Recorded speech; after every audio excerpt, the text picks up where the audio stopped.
This is episode 2 of the Southwest Virginia Patriots, and joined tonight with Angela Carpenter. What we're doing is getting with some of the town council candidates and just getting to know people, their stances on the issues and things like that. And tonight we're joined by Miss Juanita Snead. I've known her for quite some time, so we can go back a little bit. So thank you for joining us. Just tell us a little bit about who you are, what you do. Well, I'm a homemaker now. I have lived here. I was born here, lived here all my life. Have deep roots. Love this little town. We raised our family here, me and my husband, and I just love this little town. Yeah. So I'll let you ask the first question. Well, one of the questions that I have, because being put in the hot seat if you get elected to town council is being on the hot seat all the time. So what made you want to do this? What was the turning point that said I've got to run? Nobody that you talk to here in town is happy with what's going on now with the town and the way the council is doing things. Like right now they'll say, oh, we'll lower your taxes, or we're gonna give you a tax refund. Yeah, they'll give you $40, and then they turn around after the election and they raise your taxes. You know, that's not right. But they want to, right before the election, they'll give you a little bit of money so you'll vote for them. Or we're gonna lower the water bill, but then they turn around and raise it another $30 and leave it. That's not right. You don't do that just because of election. You wanna take care of people in town all the time. And you do what's best for the town and for the people in the town. That's it. I mean, that's what you do. And you just felt like now's the time I'm gonna step up. Yeah, because nobody else is gonna do it. Nobody else is gonna do it. So the ones that are running now, I think the people that are running now care about the town. And let the new ones in. Let the new ones in and let them make a difference. So one of the things that Angela's really passionate about is, of course, small business and having participation from the local leaders. There's been several businesses that have, I just recently found this out, that have opened where nobody from the town council has showed up. What would you be an active participant in that and a voice for small business? Yes. If it wasn't for small business, we wouldn't have a town. My father is a small business owner. He's been here for 50 years. So, yes, small business is exactly what, you know, this town is made from. And if it wasn't for small business, nobody would be here. And I love the small business people. They're wonderful. And yes, I would be able to participate and help wherever I could be, you know, useful.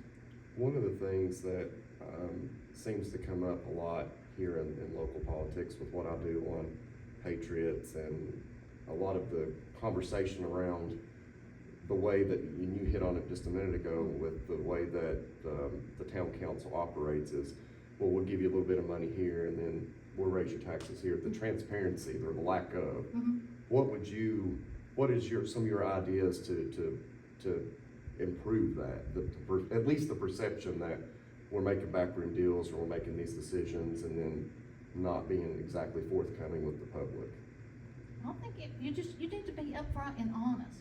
If you have to raise the water bill, if like, I know chemicals are, you know, to keep everything running good and everything clean. If chemicals are gonna be raised, the price of them gonna be raised, let the town people know. Let it be known, and we're gonna have to raise the bill, you know, this much. And only raise it the minimum that you have to, the smallest amount you have to. But give the people enough notice so they'll know this is what's happening and this is why it's happening. Don't just raise it like, I'm gonna raise it like $15, $20 just because, you know, they say that the chemicals are gonna go up. Let's just be honest about everything. I mean, we do have people who live in our community that are on fixed incomes. And might not be a very large income at that. So Yes. they know how much they have to have. And if they knew ahead of time, they could prepare maybe a little bit more for it, or at least feel a little bit better about it going out of their pocket. One of the things we talked about earlier was communication. A lot of people don't know when stuff like that's gonna happen. Yes. Is it put out there to the public, and how do they get that information? And, like the newspaper, we have a local newspaper, but about 50% of our community use that newspaper, so even if you put it in there, they may not see it. Not everybody uses social media, so how do you think would be the best way to get information like that You out? need to send letters, you need to send letters to the residents, send everybody a letter and let them know. You can't just word of mouth is good, but then word of mouth also, you get things mixed up. Just write out a letter and send it to the residents, let everybody know. Let everybody know they're important enough to get the information personally from the town, because everybody matters. That's another thing that we had talked about earlier too, is just the leaders being leaders, you know, getting in front of these town councils, and when they've got their moment to talk, tell people what's going on. One of the things that Randy had brought up is the theater out here. Not many people know that that's even a thing right now, that you can come and see these movies. I think that whomever wins this next election needs to be out there in the front of the community and talking to people to see what they need, what they want, what do they want to see in the future of the Lebanon Town Council. So. Daniel touched on transparency a little bit. One of the things that we've seen an issue at every meeting, whether it's county or town, is the public comment section. Usually it's at the beginning of the meeting, and everybody knows you got 3 minutes to get up and cry, stomp your foot, fuss, whatever it is that you come to do. Mm-hmm. But they are not technically allowed to answer during public comment. It's just for you to say what you think, and you don't get any relief other than I got it out, but nobody said anything, which, I mean, sometimes makes you even madder because you don't get a response. So, would you be willing to put together some kind of community roundtable at least every quarter for people to come and have that communication time period where you were put on the spot to answer a question about what was going on? Yes. And do you think that's a valid thing? Yes, I think that would be good. That would be good. Because if you just come up there and, like you say, you rant, you rave, you get it out, get it off your chest, but then if there's no response, did they even listen to you? Were they sitting up there, you know, looking at their phone? Were they reading something else? Were they whispering to somebody beside of them? That's the one complaint that I hear more about anything in county government, is that when they get up there for the 3 minutes and they're asking a question about the landfill or whatever, that they just kind of, like you said, Do their own they're thing. doodling, whatever they're doing. Yeah. And it's so frustrating, and that It is. leads to this perception, probably not even perception, it's probably reality at this point, that they're not paying attention, they don't care. And I don't understand why we've not done something like that already, Right. because it's just so stupid. It's just so simple that we could fix it just like that. It And is. that, a lot of the problems would be resolved just by doing something simple like that, so. A lot of no answers and no responses lead to speculation, Yes. which leads to gossip and more speculation. And then when it hits social media, it's like wildfire. And a lot of stuff gets told that's not necessarily true, but it's all because we couldn't get that one answer. I mean, Exactly. even if it's a yes or no, Uh-huh. just, let's have something, I agree. Going back to that, some of these county representatives, they like to throw around this word misinformation, and like you said, that is really on the leaders to, put out information. If you're there expressing a concern and you're not getting any answers, it does lead to speculation, and that's not on the citizen, to say, well, this was my interpretation of the meeting. That's on you as a leader to put out this stuff. So that's what I would like to see in the next town council, because it's not just Russell County, it's on the town council, and it's really all throughout Southwest Virginia that we don't have this back and forth of communication. I'm gonna yell at you for 3 minutes and you're gonna sit there and just be like a statue. So you're right, I think that's something that would be at least once a quarter, that we can have a back and forth. Who cares how long the meeting takes? I mean, that's what you're there being elected to do, so. It's like the Moss 3 landfill. Mhm. I mean, I know several people came to the Lebanon Town Council meetings several times, voiced their opinions, over and over. And then the night that the county pulled out, that's the night that I was at the meeting, and one of the council says, let's write a letter and tell them, we don't wanna do that. Right. And let's tell them we want some more information. Why are we waiting until they pulled out? Why didn't we do that from the get-go? Right. We should have done that from the beginning. It's easy to do the right thing when somebody else has had to take that initial Mhm. hard step. I mean, Yes. that's the easy way out, so. Yes, so we wait till we figure it's almost at the end, and then we say, oh, okay, yeah, let's Right. do that. Yeah, you're right.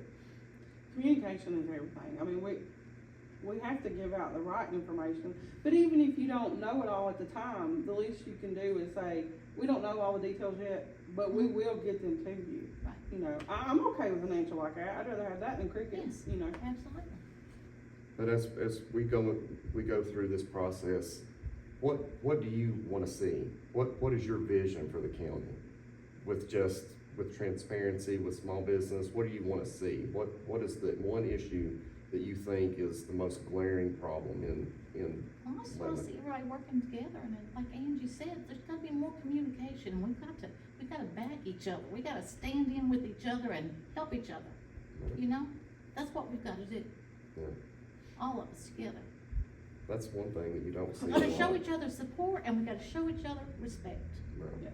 That's something that's lacking a Mhm. lot, and it's hard to do when you have people with varying opinions. Yes. You know, it's just one of those things that's lacking in Russell County politics, town politics, and just overall in Well, if general. you don't agree with me, I'm We not should be gonna able to talk. I'm not gonna be bothered with Right. you because your opinion doesn't matter because you Right. don't agree with me. Right. That's not right. Right, That's not right.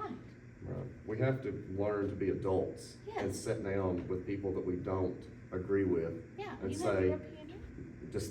just like we're doing tonight. Yes. You might have an opinion that's different than mine, but we have to learn. It's what we teach our kids, you know? Yes. You're gonna run across people that are different than you, but you have to sit down with them Absolutely. and come to a solution, because we live in this community together. Yes, everybody has their own And opinion. it doesn't matter what your last name is, it doesn't matter how much money you've got in the bank, Right. we have to come together. Mhm. Or this town and this county, I mean, we're losing people. That's another point that I wanted to bring up. Over the last 5-10 years, we've lost probably 5,000 people out of this county. Whether it be from lack of things to do for families or jobs or things like that. What do you see as a hindrance in the town? I keep wanting to go back to county because that's what I harp on a lot. But what do you see here in the town that's a hindrance to keep people here? Well, Because I know a lot of things well, with the AT&T building, you know, it just recently went out with Yeah. CGI. I think they're still up there, but most of theirs is work from home, the from home, Northrop yeah. Grumman building. mhm. It just seems like we can't keep businesses, and I know that that's on the county too, but the town and the county have to work together. That's where I see a problem, is that you can't, for whatever reason, keep these buildings full. I don't know if you could probably answer that question better than I can. I'm not. So, you know, this past week we had a meeting with business owners and local community leaders. And one of the things I gave out as homework, because I tend to do that at my meetings, is for them to drive through town. I mean, even if it's just the historic part, but drive through town, one end or the other, whatever, and count how many open, empty commercial buildings there are. Just in our little stretch right here of the historic part, there's probably 10. And there has been businesses here. I've done ribbon cuttings from the chamber of businesses that have opened here in town and already closed. And I've been with the chamber, I'm getting on 8 years. So I mean, I've done businesses right here that have opened and closed already for whatever reason. And it's hard on small business. I mean, we work 25 hours a day. We Right. don't have a lot of help. There's not a lot of people, you know, to work and do specific things. How can we fill these buildings? How can we get people to be brave enough to risk their money to start a business, not knowing if, you know, it's gonna be supported? I mean, that's the stuff that I'm talking to people about every day, is what can we do and what do we need and how do we get them to open and then get them to stay? Because it's real easy to get frustrated. I get frustrated and say, I'm done, I'm throwing in the towel, nobody cares, nobody shops, whatever. How do we fill that gap and mend that issue? I don't have an answer. I don't I don't think have any an of us answer do, yeah. for that, but, you know, we just have to work together and come up with something. There's gotta be something that would bring people in here.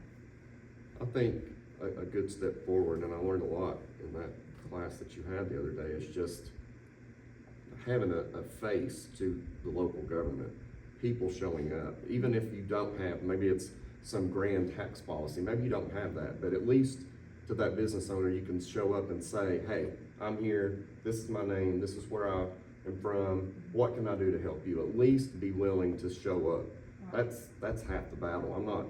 I don't think anybody in town or the county expects miracles, but just showing up, I think would go a huge And way. maybe we And- could offer to help them find a grant for Yeah. small business owners opening a new business. Maybe we could offer to, you know, assist them with that. It is scary for, like, one of the things we talked about was the initial cost of opening any business. Mhm. I mean, when you stop and think about what you have to pay for, you've got rent, insurance, power bill, water bill. If you have stock, buying all that stuff to sell on your shelf and it's set there hoping it's gonna, you know, sell.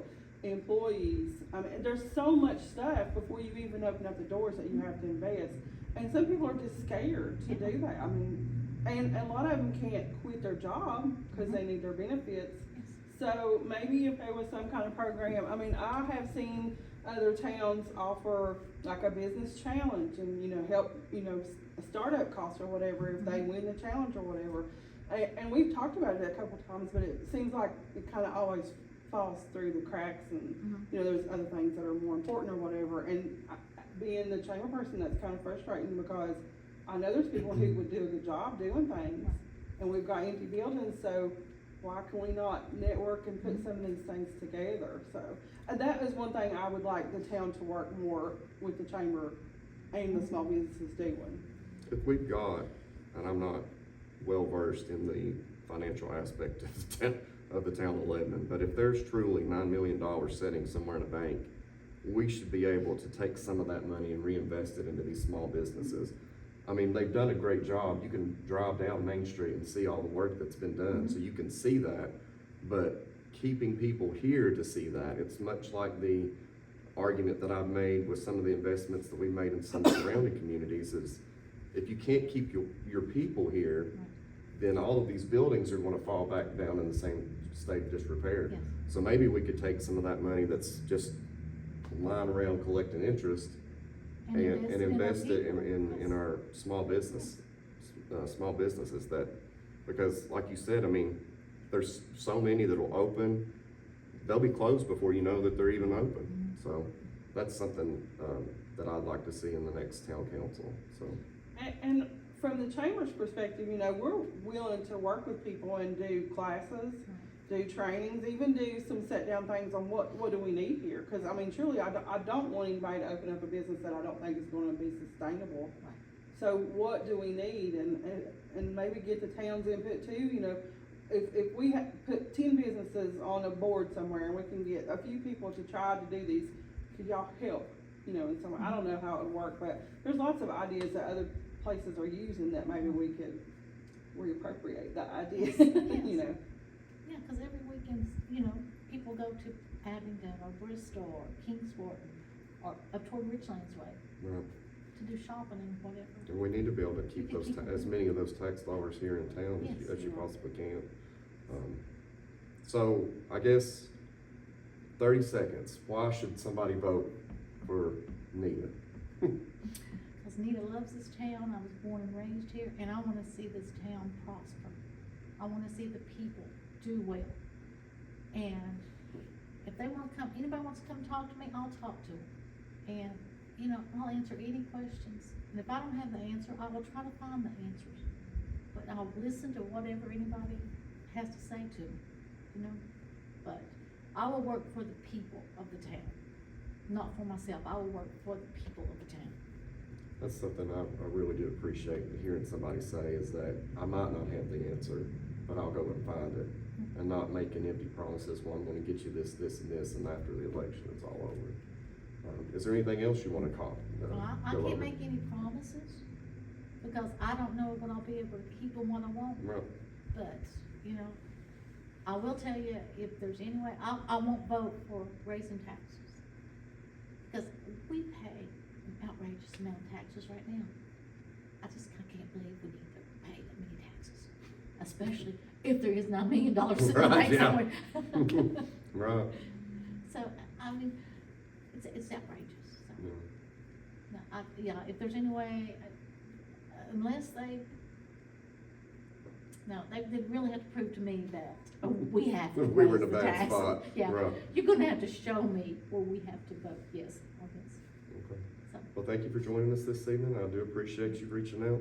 Mm-hmm. If anybody else out there wants to join, please, contact Angela or myself. And thank you for joining us on Southwest Virginia Thank you for Patriots. We having me. appreciate it. Thank you. Thank you.